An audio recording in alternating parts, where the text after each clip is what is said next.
And for dessert, I thought we'd have tostados. Tostados compuesta. In Spanish, that means a whole, crisp-fried tortilla with a composed arrangement of whatever you choose. To make these tostadas, I thought it might be kind of fun to show you how to fry them. And we're going to use flour tortillas for these that have been warmed. It's a really good hint to always warm the tortillas just a little bit. I use the plastic bag in a microwave oven. Somehow get them warm. And there's a couple of hints for making the tostadas. And they're so much fun to make because there's just lots and lots of things you can use them for. First of all, I have hot vegetable oil in the fryer. And to form them, I use, frankly, a homemade former. This one's made with just using a church key, just kind of rotating the holes around it so that as the oil circulates, it will cook the tortilla. And then there's only one kind of super hint to be aware of, and that is be organized. Have the oil hot, the indicator light should be off, have the tortilla warm, and just place the tortilla right inside the hot oil. Then plunge the tostada former down, but don't plunge it so far down that you make donuts. If you have it plunged too far down, what happens is you make a circle in it because it cuts it. And another hint that is a good idea to know is it takes, on average, 22 seconds for them to fry, or until the rapid bubbling. Can you see how the rapid bubbling is kind of subsiding? And once you can kind of look down in there and see that, then it's done. And you just pull the can out, and always kind of be careful. We'll just set it here to the side. And I like to always get rid of excess oil, so I'll just pull this out. And see, aren't these fun? They're just like little cups. They're like edible salad bowls. You can make them bigger and have great huge ones. For this, I'm just going to drain the oil just a wee little bit.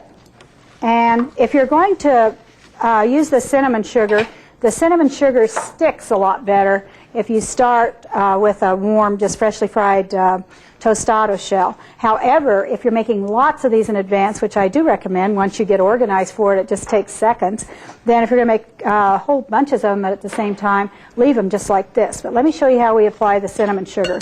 We just kind of scoop it up with a spoon. It's just cinnamon and sugar mixed together.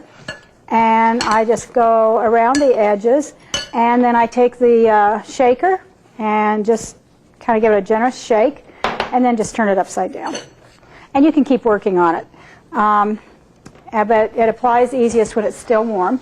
And to coat this, this one's already previously coated with the cinnamon and sugar. And to fill it, I just want to show you one of my favorite kind of fresh fillings that goes really well with this brunch and would be really, really good with a lot of meals. And I'm using desert honey.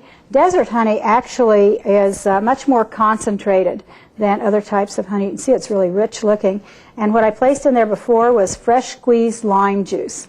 So you just mix together the fresh squeezed lime juice and the desert honey.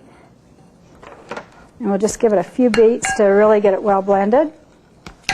And while I'm blending this, I'd like to just explain, these are the fruits I chose. Always choose fruits in season that are just at their height, their peak of quality and flavor. These are watermelon balls, nectarine quarters, and when you're doing fruits like nectarines, you might want to remember to always place them in just a little bath of Fruit Fresh, ascorbic citric acid, any of the products, or even a vitamin C pill ground and diluted with water will work.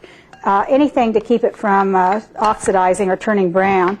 And those were kiwis that I just peeled and sliced, and some plums that we left the peeling on and just cut in thin wedges. It's always fun to cut the fruit in random shapes so that you can see each shape. They're not all in little squares. At least I think it's more interesting. And here we go. You just place this in here. Now, I don't recommend getting this ready until just before you're going to serve it. One of the things that is good to do, though, is to marinate these fruits ahead of time, because it's amazing just the lime juice and honey, how much flavor they have. And just fill it as full as you wish. And If you want to, it's sort of fun if you have them in your front yard or they're easily available. You might like to place some edible flowers. It gives it sort of a nice little touch. And there you have a tostada compuesta with fruta fresca, if you want it all in Spanish, or a fresh fruit tostado.